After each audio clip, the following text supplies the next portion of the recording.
Hello and welcome back. Today I am going to continue a conversation that was started on the Added Souls Facebook page. If you have not checked out the Added Souls Facebook page, this is a page where me and a few of the brethren come and we contend and defend and try to motivate the saints. So again, just check us out at Added Souls. That is on Facebook. All right, so let's get started. This particular conversation is in regards to the old law, if the old law was done away with, etc. And so I'm going to try to help those who may not understand this concept. I'm going to do my best to try to help you to understand it. So we find ourselves in Hebrews 8:8. And it goes like this.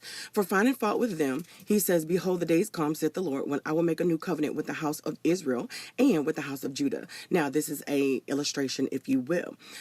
This is not literal because technically speaking at this time, Israel and Judah are split. Okay, so the Lord is saying the them are the Jews who rejected Christ. This is a strong rebuke to the former chosen Israel, okay, who were the chosen ones. Now, Jesus then tore down the wall. There was a wall that separated the Gentiles and the Jews, for the kingdom. This is what he means when he is referencing Israel and Judah, because these two nations, were kind of having a disagreement. All right, so then you can go over to Romans 1:16 to get a little bit more of the explanation for that. So it says, for I am not ashamed of the gospel of Christ, for it is the power of God unto salvation to everyone who believes, to the Jew first, and also to the Greek. So one of my sisters, thank you, sister, you know who you are, was trying to explain to this gentleman the truth that this statement is just explaining that the gospel was given to the Jews first and then the Gentiles. Now, technically speaking, we would be the Gentiles on this side of the cross. Everyone that was born on this side of the cross is a Gentile, whether you like it or not, because we are not the chosen Israel. There's no one alive today that is the chosen Israel, but that's another teaching at another time. All right, so then let's go over to Matthew 5:17, where it says, now, do not think that I have come to abolish the law of the prophets. I have not come to abolish them, but to fulfill them. So there is a distinction in what he is saying. He's not going to remove it because we need that for our learning. That's just like with our history books. We would not erase history. No matter how bad it is, we wouldn't erase it because that's how we keep ourselves from repeating history. Those who do not know their history, they will repeat it. So Jesus is saying, I'm not going to erase it. This is for your learning.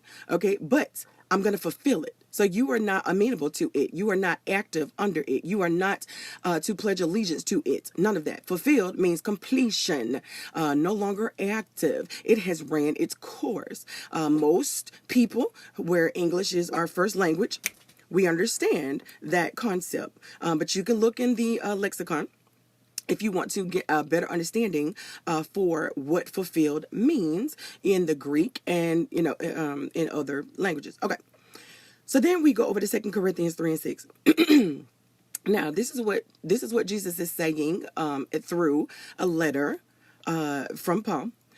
He is saying he has made us able to minister of the New Testament. So those of us who are Christians, who follow his teaching, who obey his teaching, we are now the ones at this time frame who minister the New Testament. And that's exactly what I'm doing right now. I'm teaching you about the New Testament, which is the law, the gospel.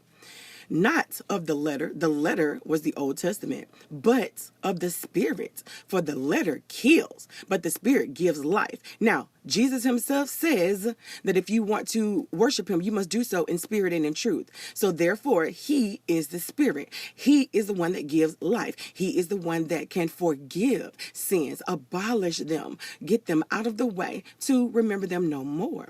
But the letter, which was the old law, would not do that. It could not abolish sin. It could not get rid of sin. It only pushed it forward. So my friends who do not understand 2 Corinthians 3:6, please dig deeper so that you'll get the correct understanding. All right, so then we can go over to Mark 16:15, where he says unto them, go ye into all the world and preach the gospel to every creature. Now, someone said that the covenant was only made with Israel and Judah. Well, I'm here to tell you that is not true. That was just a figurative language for this particular teaching. God said go to every creature because the gospel is for all. He died for every man. Okay. Now, if he only specifically said that this was for Israel and Judah, then why does he say go to every creature? Why doesn't he just say go only to the house of Israel and Judah? You want to know why? Because Israel has been destroyed. Now, sir, I want you to explain that. Israel was destroyed. Okay? So if that covenant was only for Israel, Israel is no more. And Judah too. All right. So 16:16 says, he that believeth and is baptized. He said, he that believeth. Okay, the individuals that believe. He didn't say Israelites who believe, Judah who believes. No, he said those who believe and is baptized shall be saved. But those that do not believe will be damned. All right? So I want you to do something with that. This command right here is also helping us to understand that the old law has been done away with. So we could then go over to Hebrews 8 and 13, where it says, in that he saith a new covenant, he hath made the first old. Now that which decayeth. So if something decays, it rots. If something decays, it is not fit for use. If something decays and is old, it waxes old and it is ready to fall apart. It is ready to vanish away. That is what the teaching is saying here in Hebrews 8 and 13. All right. So then we can go over to, let's see here. Let's go over to another concept because I was having another conversation with another lady, nice lady. But I want to help her to understand a little bit more in depth about the Old Testament. Now, a lot of people, and I'm going to say a lot of people come to me and they say, hey, why can't we use, some of the things from the Old Testament? Why can't we, use them now? God probably wouldn't mind. I'm telling you right now, God does mind. And specifically, it's usually instruments that people want to bring over to the New Testament. And I don't understand why you only choose instruments. There were so many commands that were of the Old Testament. And I think this is just because you guys don't understand that there were over 600, commands and observations and ceremonial laws and moral laws and things like that were in the Old Testament. But you don't try to bring those over. You only want to bring instruments. So here's what you got to square with. There were other things. Okay, for instance, celebrations, the new moon, Passover, Pentecost. Why don't y'all try to bring that into the New Testament? Oh, okay, because that was done away with. It was nailed to the cross. Okay. Why is it that you don't bring the Levitical priesthood into the New Testament? Because see, that's what you needed in order to cleanse yourself in front of the Lord back then, but you don't try to bring that into the New Testament. Oh, because they're gone. Okay. And then you guys don't bring the other sacrifices. That was a bloody sacrifice of the lambs, the doves, all of those animal sacrifices that were necessary. Why don't y'all bring those over? Oh, because you want to hold on to grace and mercy for that, but you don't want to do everything. See, that's the thing. That's the problem. If you're going to hold on to any parts of the old law, you must do it all. And if you don't do it all, then you have failed. Okay?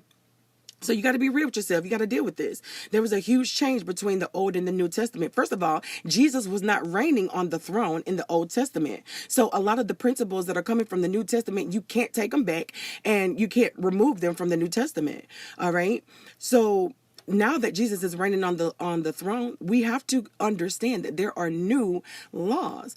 They're spiritual matters. They're not just the physical that Israel used to do. It's not about your outer man per se. All right. So right now, Matthew 22:37-40 says, Jesus said unto him, you shall love the Lord your God with all your heart. This is a heart concept. He didn't say love the Lord and go and sacrifice. He said love him with all your heart, with all your soul, with all your mind. He wants your spiritual. Okay, this is the first and the greatest commandment. And the second is like it. You shall love your neighbor as yourself. On these two commandments hang all the laws and the prophets. This is new. This is not old. He never said anything like that in the Old Testament.